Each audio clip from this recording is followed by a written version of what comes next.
Hello बच्चों, तो स्वागत है आपका हमारे चैनल नितेश एडुविजन एकेडमी पर। बच्चों यहाँ पर हम class 10th science chapter 3 discuss कर रहे थे, जो है आपका मेटल्स एंड नॉन मेटल्स। बच्चों इससे पुराने लेक्चर में हम मेटल्स एंड नॉन मेटल की फ़िज़िकल प्रॉपर्टीज़ के बारे में स्टडी कर चुके हैं। इनकी physical properties, chemical properties, behaviour towards oxygen, behaviour towards water, solubility and metal oxide, इन सब की स्टडी हम ऑलरेडी कर चुके हैं बच्चों। तो अगर आपको इससे रिलेटेड कोई भी वीडियो देखनी है तो आप हमारे पुराने लेक्चर्स को देख सकते हैं। बच्चों आज के लेक्चर में हम स्टार्ट करने वाले हैं reactivity of metals with non metals. अगर आपके पास कोई मेटल है और आपके पास एक नॉन मेटल है तो आप कैसे पता लगाओगे कि मेटल नॉन मेटल से रिएक्ट करके कौन सा प्रोडक्ट आपको फॉर्म करेगा और आपको क्या प्रोडक्ट मिलेगा। ठीक है बच्चों, तो स्टार्ट करते हैं। How do metals and non metals react each other.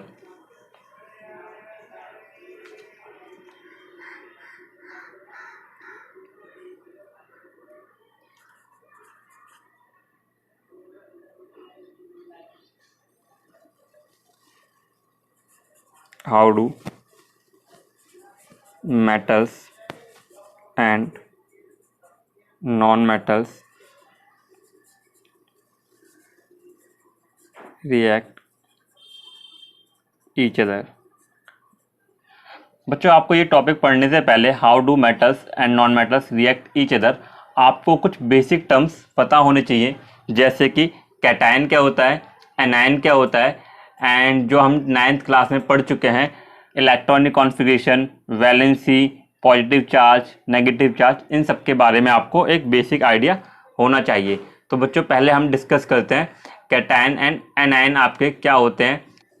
ठीक है बच्चों, तो अगर आप देखोगे तो जो आपके मोस्टली मेटल्स होते हैं वो पॉजिटिव चार्ज फॉर्म करते हैं, यानी कैटायन फॉर्म करते हैं, और जो आपके नॉन मेटल्स होते हैं वो आपके नेगेटिव चार्ज फॉर्म करते हैं, मतलब एनायन फॉर्म करते हैं। ठीक है बच्चों, तो मेटल्स फॉर्म कैटायन। ठीक है बच्चों, कैटायन का मतलब आपको पता है क्या होता है, positive charge species, positive charge.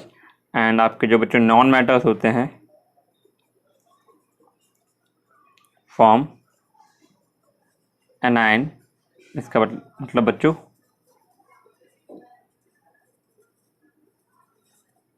Negative charge. तो बच्चों आपको कैसे पता चलेगा कि हाँ मेटल आपके पॉजिटिव चार्ज ही फॉर्म करेंगे और जो आपके नॉन मेटल हैं वो आपके नेगेटिव चार्ज ही फॉर्म करेंगे।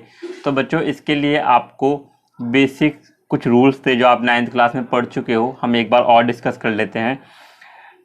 Octet rule, electronic configuration and valency, इनके बारे में आपको पता होना चाहिए। ठीक है बच्चों, तो सबसे पहले बात करते हैं आपका वैलेंसी के बारे में। तो क्या होती है बच्चों वैलेंसी?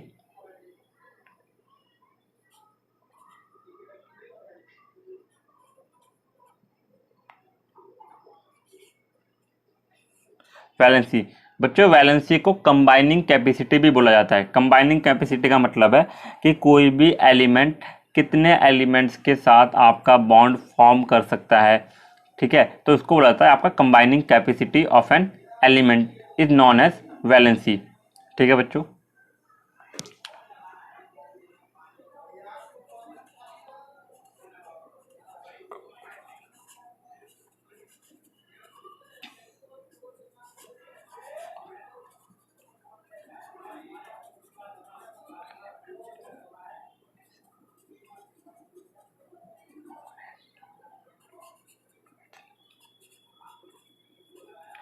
ठीक है बच्चों, तो combining capacity of any element is known as its valency.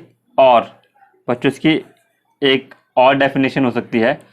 तो ये तो बच्चों आपको पता है कि जैसे मान लो आपका सोडियम है, सोडियम आपका एक ही एलिमेंट के साथ बॉन्ड फॉर्म कर सकता है, तो उसकी कंबाइनिंग कैपेसिटी क्या हो जाएगी बच्चों, 1। मैग्नीशियम आपके 2 बॉन्ड फॉर्म कर सकता है, तो उसकी कैपेसिटी हो जाएगी बच्चों 2।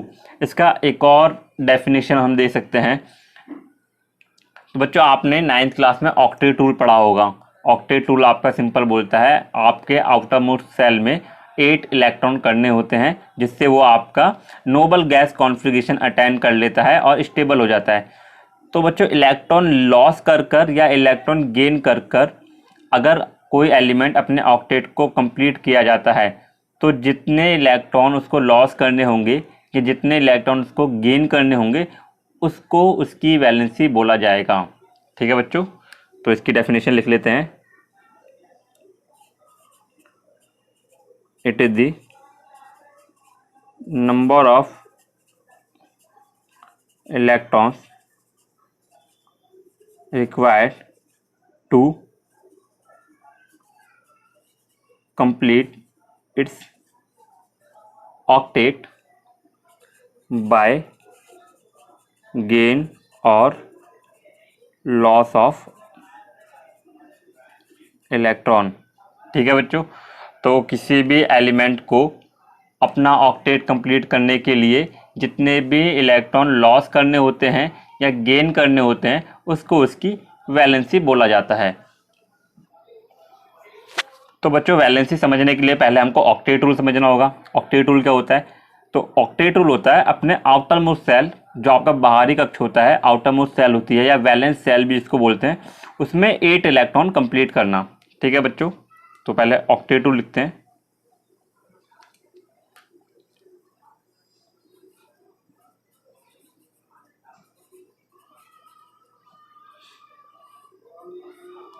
तो बच्चों ऑक्टेट रूल क्या होता है?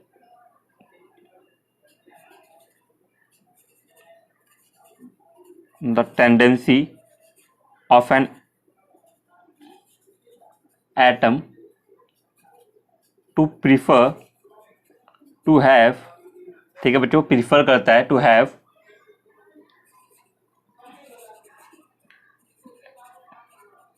8 electrons in its outermost shell, और बच्चों इसी को बोला जाता है आपका वैलेंस सेल।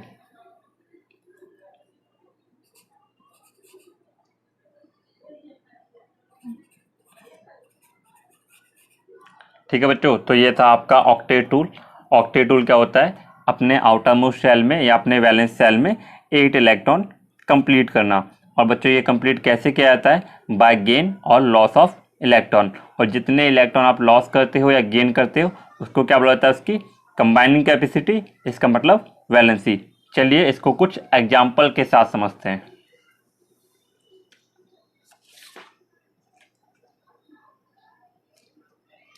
देखिए बच्चों, हम कुछ एग्जाम्पल लेते हैं। जैसे मैं एक एग्जाम्पल लेता हूं सोडियम का। तो बच्चों आपको पता है जो आपका सोडियम होता है,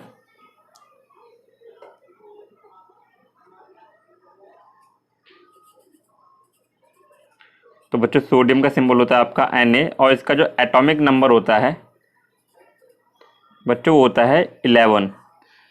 तो सबसे पहले हम 11 की इलेक्ट्रॉनिक कॉन्फ़िगरेशन लिखेंगे। बच्चों इलेक्ट्रॉनिक कॉन्फ़िगरेशन क्या होता है? डिफरेंट सेल्स में KLMN, जो आपने 9th क्लास में सेल्स पढ़ी हैं, उनके अंदर आपके इलेक्ट्रॉन को डिस्ट्रीब्यूट कर देना, उनके अंदर इलेक्ट्रॉन को बांट देना। जैसे हम जानते हैं K में आपका क्या होता है बच्चों? मैक्सिमम 2 इलेक्ट्रॉन्स आ सकते हैं। जो आपका L होता है उसमें मैक्सिमम 8 इलेक्ट्रॉन आ सकते हैं। ठीक है बच्चों, जो आपका M होता है बच्चों उसमें मैक्सिमम 18 इलेक्ट्रॉन्स ऑक्यूपाई हो सकते हैं। और जो आपका N होता है बच्चों उसमें आपके 32 इलेक्ट्रॉन्स ऑक्यूपाई हो सकते हैं। तो बच्चों इलेक्ट्रॉनिक कॉन्फ़िगरेशन होता है आपका इलेक्ट्रॉन को सेल्स के अंदर डिस्ट्रीब्यूट कर देना, बांट देना। ठीक है बच्चों, तो इलेक्ट्रॉनिक कॉन्फ़िगरेशन लिखते हैं सोडियम की। सोडियम आपको हो जाएगा Na, तो Na का एटॉमिक नंबर बच्चों 11। तो इसकी इलेक्ट्रॉनिक कॉन्फ़िगरेशन होती है, पहले इसमें 2 इलेक्ट्रॉन आते हैं, देन 8, देन 1। ठीक है बच्चों, तो ये आपका K सेल, ये आपका L, ये आपका M। ठीक है बच्चों, देखिए पहले हम मैक्सिमम के में 2 इलेक्ट्रॉन फिल कर सकते थे, हमने 2 फिल कर दिया, हमारे पास बचे 9 इलेक्ट्रॉन्स। उसके बाद 9 में से हम 8 कर सकते थे मैक्सिमम, हमने 8 फिल कर दिए, रिमेनिंग हमारे पास कितना बचा 1। अब बच्चों 2 कंडीशन आती हैं कि अगर आपका जो आउटरमोस्ट शेल है, जो आपका एम सेल है, उसमें आपको ऑक्टेट रूल कंप्लीट करने के लिए 8 इलेक्ट्रॉन करने हैं। ठीक है, तो बच्चों आप 2 तरीके से इलेक्ट्रॉन ऐड कर सकते हो, 8 कर सकते हो, बाय गेन ऑफ 7 इलेक्ट्रॉन, या तो आपका ये जो सोडियम है वो 7 इलेक्ट्रॉन को गेन कर ले, जिससे 7 और 1 कितना हो जाएगा बच्चों 8 इलेक्ट्रॉन हो जाएगा। और आइदर लॉस ऑफ 1 इलेक्ट्रॉन, या अगर अपने 1 इलेक्ट्रॉन को लॉस कर देता है तो बच्चों एम जो इसका सेल है वो कंप्लीटली क्या हो जाएगा, वो कंप्लीटली एम्प्टी हो जाएगा, खाली हो जाएगा, और आपका आउटर मोस्ट सेल हो जाएगा एल, जिसके अंदर ऑलरेडी 8 इलेक्ट्रॉन प्रेजेंट है। तो अब बच्चों 7 इलेक्ट्रॉन डिफरेंट एटम से गेन करना बहुत मुश्किल होता है, और उसके बाद उनको होल्ड करना और भी ज़्यादा मुश्किल होता है, बिकॉज सोडियम का साइज उतना स्ट्रॉन्ग या उतना बड़ा नहीं होता। तो वो क्या करता है, वो 1 इलेक्ट्रॉन लॉस करना प्रीफर करता है, जिससे अगर वो आपका इलेक्ट्रॉन लॉस कर देगा तो उसका पास बचेंगे 10 इलेक्ट्रॉन्स 2 एंड 8। ठीक है बच्चों, एक हमने क्या कर दिया है, लॉस कर दिया है। मैं लिख देता हूँ लॉस 1 इलेक्ट्रॉन। तो बच्चों जब हम इलेक्ट्रॉन लॉस करते हैं तो आपके पास क्या आता है, एक पॉजिटिव चार्ज आएगा, तो ये आपका बनाएगा Na पॉजिटिव। और बच्चों क्योंकि इसने 1 इलेक्ट्रॉन का लॉस किया है, इसलिए इसकी जो वैलेंसी हो जाएगी वो हो जाएगी बच्चों +1। ठीक है बच्चों, कंफ्यूज नहीं होना। चलो एक और एग्जांपल के साथ समझते हैं। जो आपका मैग्नीशियम होता है Mg, उस वो होते हैं आपके 12 इलेक्ट्रॉन्स, तो उनको हम डिफ्रेंशिएट करते हैं कुछ इस तरह, डिस्ट्रीब्यूट करते हैं कुछ इस तरह 2 8 एंड 2। ठीक है बच्चों, तो सेम केस इसके पास है, या तो आप इसको क्या करोगे 6 इलेक्ट्रॉन दोगे या फिर इससे 2 इलेक्ट्रॉन लोगे। तो बच्चों क्या होता है, हम 2 इलेक्ट्रॉन लॉस करना प्रीफर करते हैं, और लॉस करने पे जो इसकी वैलेंसी आती है वो आती है आपकी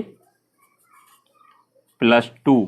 ठीक है बच्चों, एल्युमिनियम की बात करते हैं, वो होता है आपका 13 2 8 3। ठीक है बच्चों, तो ऐसे ही इसके लिए भी हम क्या करेंगे, 3 लॉस करना ज़्यादा प्रेफर करेंगे एज कम्पेयर टू 5 गेन करना। तो बच्चों इसकी जो वैलेंसी हो जाएगी वो क्या हो जाएगी बच्चों +3। ठीक है बच्चों, ऐसे एलिमेंट लेते हैं जिनके आउटर मोस्ट शेल में आपके 4 इलेक्ट्रॉन प्रेजेंट होते हैं। लेट आपने कार्बन लिया। ठीक है बच्चों, तो कार्बन का बच्चों होता है 6, तो 2 एंड 4। तो अगर बच्चों इसकी वैलेंसी की बात की जाए तो ये 4 इलेक्ट्रॉन ले भी सकता है, 4 इलेक्ट्रॉन दे भी सकता है, तो इसकी वैलेंसी हो जाएगी +-4, दोनों पॉसिबल हैं। ठीक है बच्चों, लेकिन कार्बन आपका हम नेक्स्ट चैप्टर में पढ़ेंगे कि वो आपका इलेक्ट्रॉन लॉस और गेन दोनों नहीं करता, वो आपका कोवेलेंट कंपाउंड बनाता है। बच्चों कुछ और एग्जांपल के साथ देखते हैं, जैसे नाइट्रोजन। बच्चों नाइट्रोजन हो गया आपका 7, अब इसकी जो इलेक्ट्रॉनिक कॉन्फ़िगरेशन होगी वो होगी 2 एंड 5। अब 2 एंड 5 में बच्चों इसको 8 करने के लिए आपको 3 इलेक्ट्रॉन की रिक्वायरमेंट है, या फिर आप इसके 5 इलेक्ट्रॉन को लॉस करोगे। तो बच्चों 5 लॉस करना 3 गेन करने के कंपैरिजन में ज़्यादा मुश्किल है, तो हम क्या करेंगे, हम 3 गेन करना प्रीफर करेंगे। और बच्चों इसकी वैलेंसी क्या हो जाएगी, गेन करने पर -3। ऐसे बच्चों आपका क्या होता है, ऑक्सीजन 8 होता है, 2 एंड 6। बच्चों या तो आप 2 इलेक्ट्रॉन गेन कर सकते हो या आप 6 इलेक्ट्रॉन लॉस कर सकते हो। तो हम 2 इलेक्ट्रॉन गेन करना प्रीफर करेंगे, और हम लिखते हैं गेन 2 इलेक्ट्रॉन्स, एंड इसकी वैलेंसी बच्चों क्या हो जाएगी, इसकी वैलेंसी हो जाएगी आपकी -2। ठीक है बच्चों, इसी तरह हम इनकी वैलेंसीज को, इनकी इलेक्ट्रॉनिक कॉन्फ़िगरेशन को फाइंड करते हैं, और इसी के बेसिस पे हमने मेटल्स एंड नॉन मेटल्स को डिवाइड किया है। तो बच्चों मेटल्स क्या होंगे, those can easily donate there electron, जो आपका इलेक्ट्रॉन ईजिली डोनेट कर सकते हैं, पॉजिटिव चार्ज फॉर्म कर सकते हैं, वो होते हैं आपके मेटल्स। और जो आपके नेगेटिव फॉर्म में आते हैं वो आपके बच्चों क्या होते हैं, नॉन मेटल। तो इसके अकॉर्डिंग आप देखोगे तो ये आपका प्लस चार्ज, ये भी आपका प्लस चार्ज, तो ये आपके बच्चों क्या हो जाएगा, मेटल हो जाएगा। ठीक है बच्चों, ये आपका प्लस माइनस दोनों में होता है। ठीक है, कार्बन की बात हम नेक्स्ट चैप्टर में करेंगे। ये आपका -3, ये -2, तो बच्चों ये क्या हो जाएगा आपका नॉन मेटल्स। तो बच्चों ये थी आपकी वैलेंसी इलेक्ट्रॉनिक कॉन्फ़िगरेशन, और आप इलेक्ट्रॉनिक कॉन्फ़िगरेशन के बेसिस पर किस तरह बताओगे कौन आपका मेटल है, कौन आपका नॉन मेटल है। तो बच्चों मेटल्स क्या होते हैं? मेटल्स आपके वो होते हैं जो इलेक्ट्रॉन लॉस करते हैं और खुद को पॉजिटिव चार्ज में फॉर्म में लेके आते हैं, पॉजिटिव उसकी वैलेंसी होती है। और आपके नॉन मेटल्स क्या होते हैं बच्चों? जो आपके इलेक्ट्रॉन गेन करते हैं, खुद को नेगेटिव चार्ज फॉर्म करते हैं, और उनकी वैलेंसी बच्चों क्या होती है? माइनस में होती है। ठीक है बच्चों, तो हम देखते हैं अब मेटल्स और नॉन मेटल कैसे रिएक्ट करेंगे। बच्चों आपको पता है मेटल्स आपके इलेक्ट्रॉन देने वाले हो गए, नॉन मेटल आपके इलेक्ट्रॉन लेने वाले हो गए। तो एक इलेक्ट्रॉन देगा और दूसरा इलेक्ट्रॉन उसके इलेक्ट्रॉन को गेन करेगा, बहुत सिंपल है। तो बच्चों एग्जांपल के साथ समझते हैं कैसे आपका मेटल्स नॉन मेटल से रिएक्ट करेंगे। देखिए बच्चों, मैं एक बार और आपको समझा देता हूँ। मान लो आपका एक सोडियम है, आपका एक क्लोरीन है। सोडियम आपका होता है 11, इसका मतलब 2, 8, 1, और क्लोरीन होता है आपका 17, यानी 2, 8, 7। बच्चों देखिए बहुत सिंपल है, सोडियम अपने इलेक्ट्रॉन को लॉस करेगा, हमको पता है, और ये अपने एक इलेक्ट्रॉन को गेन करेगा। इसको 8 करने हैं, इसको भी 8 करने हैं, वो एक दे के 8 करेगा, ये एक लेके 8 करेगा। तो सिंपली सोडियम का इलेक्ट्रॉन क्लोरीन के इलेक्ट्रॉन के पास चला जाएगा। ठीक है बच्चों, तो सोडियम कुछ इस तरह लिख सकते हैं हम, sodium equal to Na positive plus 1 electron. ठीक है बच्चों, पॉजिटिव चार्ज में आ गया, और जो इस इलेक्ट्रॉन को हम लेके आएंगे ये आपका आएगा क्लोरीन के पास। तो chlorine plus electron equal to क्या हो जाएगा बच्चों? Chlorine negative. ठीक है, इतना सा आपका कॉन्सेप्ट था। चलिए इसको आपके लुईस डॉट स्ट्रक्चर के अकॉर्डिंग समझते हैं। लुईस डॉट स्ट्रक्चर क्या बोलता है बच्चों? जो आपकी बुक में इलेक्ट्रॉन का ट्रांसफर हमने डॉट एंड क्रॉस से दिखाया है, आप सिंपली इलेक्ट्रॉन को क्या करते हैं? डॉट से रिप्रेजेंट करते हैं। तो बच्चों ये होता है आपका लुईस डॉट स्ट्रक्चर। बच्चों यही आपको पेपर में पढ़ना है, और यही आपको पेपर में 100 क्वेश्चन में शो करना है। ठीक है बच्चों, तो क्या होता है Lewis dot structure? Lewis dot structure आपका जो इलेक्ट्रॉन आउटर मोस्ट शेल में प्रेजेंट होते हैं उनको एटम के ऊपर रिप्रेजेंट करता है, और वहीं से उनका ट्रांसफ़र शो करता है। कैसे? देखिए, आपको इसके लिए इलेक्ट्रॉनिक कॉन्फ़िगरेशन आनी ही चाहिए। तो हम दिखाते हैं कुछ सॉल्ट हैं जो हम जिनके हम फॉर्मेशन दिखाते हैं आपको। आपको जो पहला सॉल्ट है वो है आपका फॉर्मेशन ऑफ NaCl। तो बच्चों क्या करना है आपको? तो बच्चों क्या करना है, पहले आपको इनकी इलेक्ट्रॉनिक कॉन्फ़िगरेशन लिखनी है। आपके पास यहाँ पे 2 एटम्स प्रेजेंट हैं, एक आपका Na, एक आपका Cl। तो बच्चों आप Na की इलेक्ट्रॉनिक कॉन्फ़िगरेशन लिखोगे तो 11 की इलेक्ट्रॉनिक कॉन्फ़िगरेशन 2, 8, 1। ठीक है बच्चों, तो आपके पास जो आउटर मोस्ट शेल में इलेक्ट्रॉन है वो बच्चों कितने हैं? 1 इलेक्ट्रॉन। ऐसे ही आप यहाँ पर क्लोरीन की इलेक्ट्रॉनिक कॉन्फ़िगरेशन लिखोगे 17, यानी 2, 8, 7। बच्चों आपको इसके लिए इनके एटॉमिक नंबर याद होने ही चाहिए, किसके अंदर कितने इलेक्ट्रॉन प्रेजेंट होते हैं। देखिए बच्चों अब होगा क्या, ये आपने रिप्रेजेंट किया सोडियम को, ये आपने रिप्रेजेंट किया उसके ऊपर उसका एक इलेक्ट्रॉन। ठीक है बच्चों, तो हम थोड़ा कलरफुल बनाते हैं जिससे आपको कन्फ्यूजन ना हो। और बच्चों ये आपने यूज़ किया क्लोरीन, और क्लोरीन के ऊपर आपने क्या किया, उसके 7 इलेक्ट्रॉन जो उसके आउटर मोस्ट में थे उनको ड्रॉ किया। तो बच्चों 1, 2, 3, 4, 5, 6, 7। तो बच्चों अब होगा क्या कि जो आपका सोडियम है वो अपने इलेक्ट्रॉन को लॉस करेगा और वो गेन करेगा बच्चों आपका क्लोरीन। ठीक है, तो जिससे होगा क्या, आपका जो सोडियम है, ठीक है बच्चों, वो आएगा पॉजिटिव चार्ज में, जिसको हम इस तरह दिखाएंगे, और बच्चों आपका क्लोरीन आएगा नेगेटिव में। तो बच्चों क्लोरीन में देखो 1 2 3 4 5 6 7, ये 7 इलेक्ट्रॉन तो क्लोरीन के थे, और जो ये 8 लास्ट इलेक्ट्रॉन हमने गेन किया ये था आपका सोडियम का। ठीक है बच्चों, ये था आपका सोडियम का, इस पे आएगा नेगेटिव चार्ज, और ये आपका बन गया बच्चों NaCl। ठीक है बच्चों, तो ये था आपका फॉर्मेशन ऑफ NaCl। ऐसे हम कुछ और सॉल्ट भी लेते हैं और उनका फॉर्मेशन भी पढ़ते हैं, जो आपसे एग्जाम्स में काफ़ी पूछा जाता है। चलिए बच्चों, एक और सॉल्ट लेते हैं आपका, ये हो जाएगा आपका सेकंड सॉल्ट,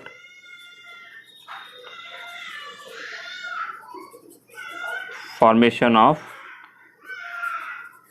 MgCl2। ठीक है बच्चों, तो मैग्नीशियम क्लोराइड का आपका फॉर्मेशन आता है। देखिए पहले आप लिखोगे मैग्नीशियम, मैग्नीशियम का एटॉमिक नंबर होता है बच्चों आपका 12, इसकी इलेक्ट्रॉनिक कॉन्फ़िगरेशन होती है 2 8 एंड 2। तो आउटरमोस्ट शेल में से कितने इलेक्ट्रॉन हो गए बच्चों? 2 इलेक्ट्रॉन।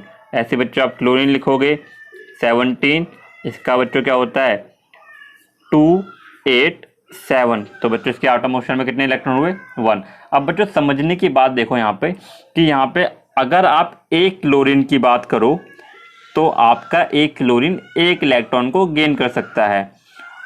तो बच्चों यहाँ पे मैग्नीशियम तो लॉस करेगा 2, क्लोरीन गेन करेगा 1, तो दूसरा इलेक्ट्रॉन कहाँ जाएगा? दूसरा इलेक्ट्रॉन जाएगा दूसरे क्लोरीन के पास। तो हम क्या करेंगे यहाँ पे, देखिए सॉल्ट में दे रखा है आपका Mg 1 है और आपके Cl2 यानी क्लोरीन 2 हैं।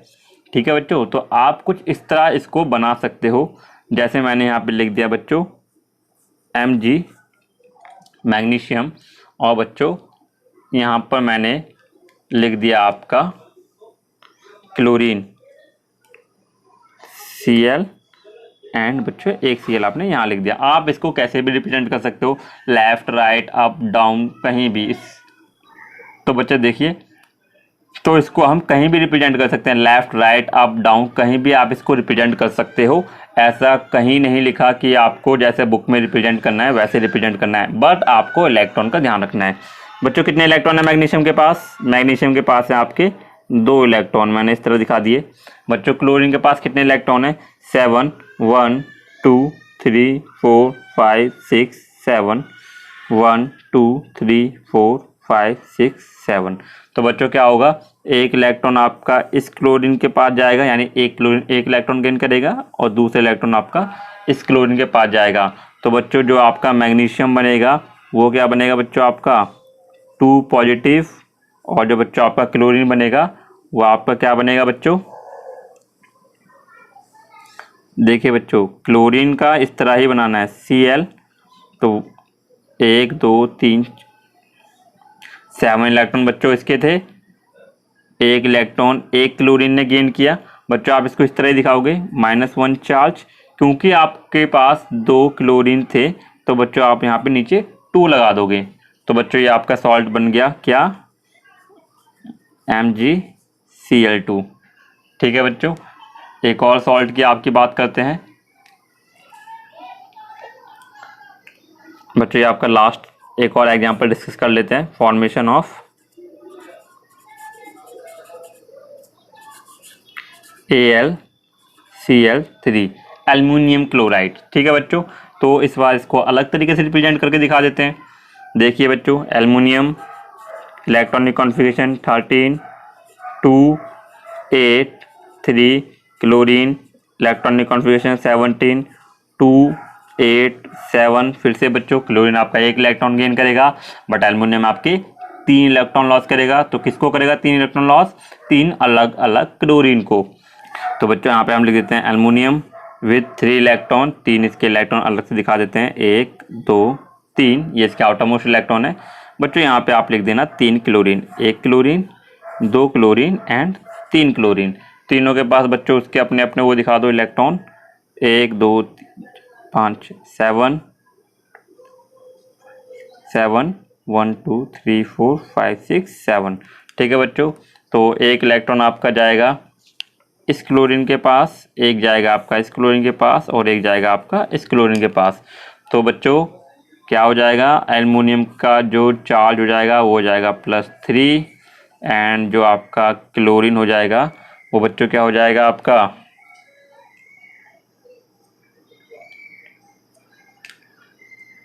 7 और एक इलेक्ट्रॉन आपका एल्युमिनियम का, एक नेगेटिव चार्ज, कितने क्लोरीन थे बच्चों 3, तो आप इसको रखोगे 3 और ये आपका सॉल्ट बन गया बच्चों AlCl3 एल्युमिनियम क्लोराइड। तो बच्चों ये था आपकी reactivity of metals with non metals. आपके मेटल्स नॉन मेटल से किस तरह रिएक्ट करते हैं, कैसे बिहेव करते हैं और कैसे आपके कंपाउंड फॉर्म करते हैं। ठीक है बच्चों।